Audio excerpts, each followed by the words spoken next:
Hey guys, Kyle here with Hornbaker Acres, telling you what you need to know about the bees we love. So I am heading to a removal this morning, not too far from here, about 15 minutes from here or so, so not bad. This removal, I've actually been working on for a while. I've been working on it. The issue is where the bees are possibly located. There's a lot of change in structure on that house. They're going in through the soffit area of the house, but it's almost like a split level roof area in that exact location. Plus the wall juts out in different angles and all sorts of things. I've used my FLIR cam, I've used digital borescope, everything in the past to try and locate these ladies, and I couldn't do it. Also keep in mind that the client said it's a brand new build. And these bees are brand new to the home, so they aren't going to put off much of a heat signature as of yet, and they are going to be difficult to find because of the lack of the overall size, if you want to call it that. I've actually been dealing with this trap out for over 2 weeks now. Again, it's a difficult location as far as on the structure itself, and you'll see once we get there. There's some areas that my hand just cannot reach with tools and expanding foam, whatever it may be. So it's been a situation of I've got the trap out cone on there, got it nice and secure, got steel wool in the places where I can get steel wool, got expanding foam where I can get expanding foam, and the bees are still finding their way in. So this morning, I'm a little tired. I worked last night, so I've been asleep since about 2 o'clock yesterday afternoon, and it is 8 this morning, so if that tells you anything about how tired I am. But all that means is that I am determined to find and remove these ladies today, so hopefully that is the case, but I guess we'll find out once I get there and get back into them. Alright guys, so here's what we going on. As you can see, that is a leftover from my trap out mechanism. The cone, I already removed it. Just so you guys can see what the bees are actually flying in and out of. There's this overhang here that makes it darn difficult to access.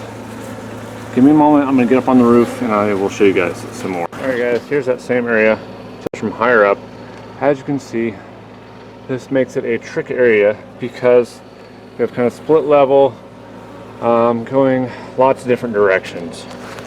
So what I ended up doing was removing this tile right here, drilled a pilot hole down because when I was using my borescope in here, I eventually did see bees way back here entering into a cavity in there. So I took this tile off, drilled a pilot hole, went straight down from above, saw where the bees were entering, and then continued with the borescope down and saw a whole bunch of bees continuing downward from that section. Again, this makes it challenging because this section is basically right above a room, and there's no obvious wall there or nothing like that to indicate that's exactly where they're at. So my feeling is that they're in the ceiling above this room. I took some measurements, told the client kind of what's going on here, and we're going to open up the ceiling later today. So I thought of something as I was driving back home. I realized that I never really fully explained to you guys why the change of heart on the trap out. Well, to be honest,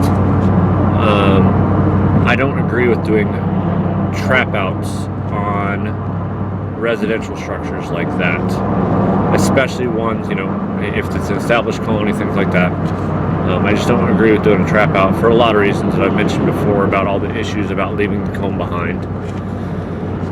So I didn't want to do a trap out in the first place. The only reason, there's only 2 reasons why I even considered doing a trap out and then I attempted it, was one, I knew that the colony was brand new, so at that point it hadn't had much of a chance to build much comb.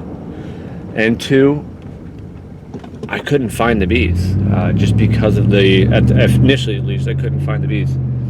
Because of the style of structure, no heat signatures, nothing really to go off of. I didn't want to just start doing surgery on this person's house just trying to find the bees, you know. I didn't want to just start cutting into structures in areas where I think that the bees might be, of the 3 or 4 different locations that they could be, because of all the walls that join there together in that one location. Walls and floors and all sorts of stuff. So those were the 2 main reasons why I initially decided to do a trap out. Now some things have changed since then and now. For one, the trap out wasn't working just because of the way, the shape of the structure, the soften over, the split level roof and everything like that. I just could not get my hand back there to properly seal up all the gaps around the trap out cone. For 2, it's been about 2 weeks since I set up that trap out cone, and since then, not only do we have the brittle bush and the globe mallow blooming, but now we have palo verde blooming and mesquite's starting to put off nectar. So we're getting into a bit of a more decent nectar flow, which means that this colony's had a chance to really build up. And if I do a trap out now, it's more likely that there's going to be a lot of comb.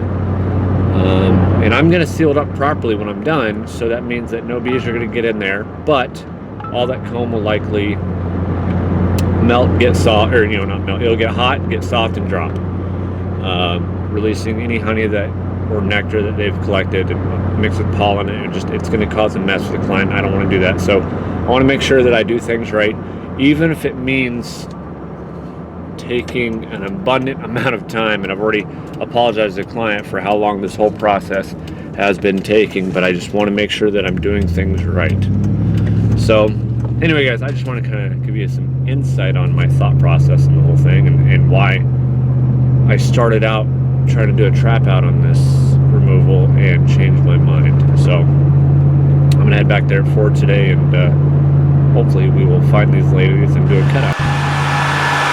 Alright guys, hopefully you can hear me over the loud vacuum noise. I hope you can see that. But I did find them. So you can see in there, I did find them. So I'm going to start vacuuming and show you guys a little bit of progress as I go. Alright guys, so hopefully now you can see it a little better. I know it's a little dark, but that is a pretty good sized colony. It's actually probably been here quite a while longer than any of us have thought so. Yeah, I got my work cut out for me. Okay, so let me making progress. Haven't really removed much comb yet. Mostly just knocking numbers down. But we are making slow progress. It's hard to reach, especially through this hole that I have. So I think I'm going to open it up a little more. Just to give me better room to reach because it's pretty high up there. So anyway, I'm going to keep on. Alright guys, I am slowly making progress. Removing comb, but as you can see, it goes up in the next section. So it's a pretty healthy sized colony. So I'm going to have to access this area as well. Open up all this in the next section. But I'm going to finish this section first, allow the bees to run to that side. So I get this thing to focus. There we go. Allow the bees to run to that other side, and then continue to vacuum. Alright guys, there you go. It is there no more. I got a little more scraping to do, and then a bunch of vacuuming. It's nighttime now. Bunch of vacuuming inside the room, inside my plastic area and stuff like that to get all the stragglers. But I'd say this removal was a success. Whew. That was a very lengthy and tiring removal. About 5.5 hours. Honestly, most of it was, I won't say most, a good portion of it at least, was just trying to find them.